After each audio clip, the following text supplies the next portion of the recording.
Assalamualaikum warahmatullahi wabarakatuh.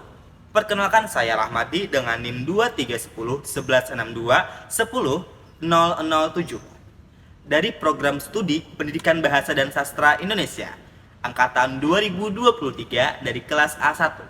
Di sini saya akan membahas mata kuliah linguistik. Yang pertama ada fonologi. Fonologi adalah bidang linguistik yang mempelajari, menganalisis, dan membicarakan runtutan bunyi-bunyi bahasa dihasilkan oleh alat ucap manusia, membentuk pola dan menunjukkan sistem tertentu. Menurut satuan bunyi yang menjadi objek studinya, fonologi dibedakan menjadi dua, yaitu fonemik, fonetik, dan ponemik. Fonetik adalah cabang studi fonologi yang mempelajari bunyi bahasa tanpa memperhatikan apakah bunyi-bunyi tersebut mempunyai fungsi sebagai pembeda makna atau tidak.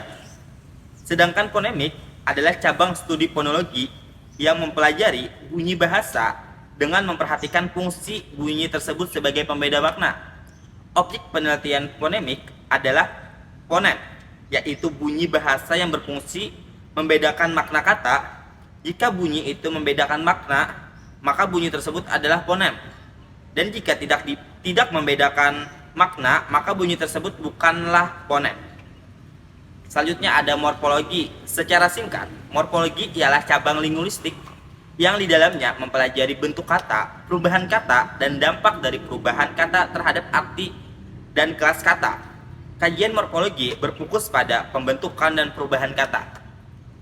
Menurut Tarigan 1988, halaman 4, morfologi adalah bagian dari ilmu bahasa yang membicarakan seluk-beluk bentuk kata serta pengaruh perubahan-perubahan bentuk kata terhadap golongan dan arti kata. Selanjutnya ada sintaksis. Kata sintaksis dalam ilmu bahasa Indonesia diterjemahkan sebagai ilmu tentang seni merangkai kalimat sesuai kaidah-kaidah bahasa Indonesia yang benar. Berikut adalah pengertian sintaksis menurut beberapa ahli. Yang pertama ada Ramlan 1789 halaman 21 mengemukakan bahwa sintaksis adalah bagian atau cabang ilmu bahasa yang membicarakan seluk-beluk wancana, kalimat, klausa, dan prasa. Selanjutnya ada wancana. Cabang ilmu yang mengetahui dan meneliti tentang unsur pembentukan ujaran seperti bunyi, morfem, kata, kalimat, dan lainnya dinamakan tata bahasa atau gramatikal. Dalam bahasa Indonesia, cabang ilmu ini memiliki persamaan kata, jalan bahasa, kaidah bahasa, dan pramastara. Istilah wancana berasal dari bahasa Sanskerta, yaitu wach, wak, atau fak. Artinya kata tersebut adalah berkata atau berucap, atau kata wach yang tergolong kata kerja mendapat imbuhan berupa akhiran ana sehingga menjadi wancana. Jadi, wancana dapat berarti tuturan atau perkataan, linguistik atau ilmu bahasa. Semakin berkembang, berbagai penelitian di bidang bahasa dilakukan baik oleh mahasiswa jurusan bahasa, dosen, atau peneliti bahasa. Dengan demikian, banyak teori baru ditemukan. Salah satu bidang kajian bahasa yang terus berkembang adalah wancana. Selanjutnya ada semantik. Kata semantik merupakan istilah teknis yang mengacu pada studi tentang makna. Berasal dari bahasa Yunani kono, sema, atau bentuk nominal yang berarti tanda atau lambang. Bentuk verbalnya adalah siomano yang berarti menandai atau melambangkan. Semantik menelaah lambang-lambang atau tanda-tanda yang menyatakan makna, hubungan makna satu dan yang lainnya, dan pengaruh makna terhadap manusia atau masyarakat.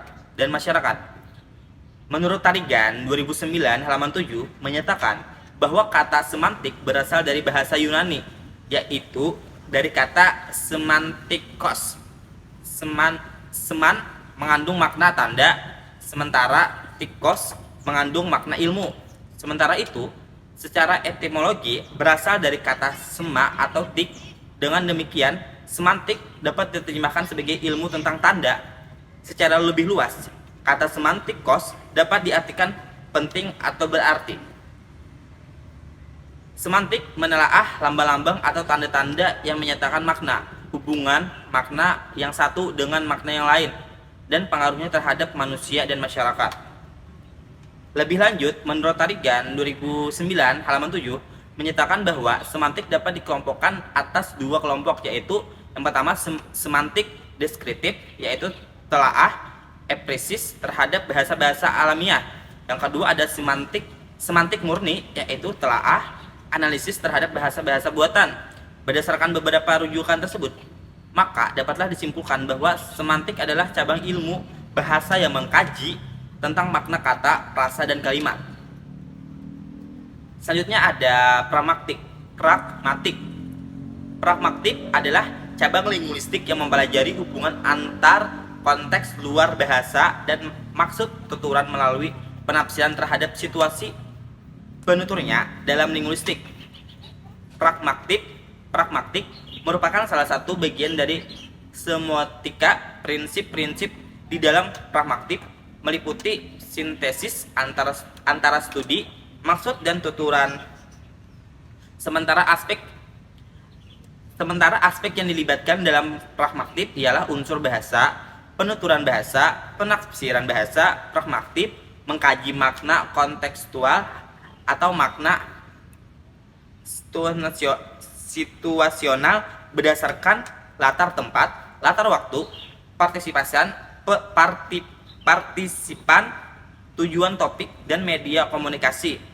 Acuan dalam analisis makna dalam komunikasi lisan di dalam pragmatik menggunakan teori tidak tutur. Teori pragmatik digunakan salah satunya sebagai cara untuk menilai tujuan tertentu di dalam karya sastra berisi nilai atau ajaran yang dituju pada pembaca. Selain itu, pragmatik juga mengkaji tentang wacana. Dengan materi pragmatik tadi mengakhiri juga perjumpaan kita pada hari ini. Saya Rahmadi mengucapkan terima kasih. Dan sudah menonton video ini, saya ucapkan wassalamualaikum warahmatullahi wabarakatuh.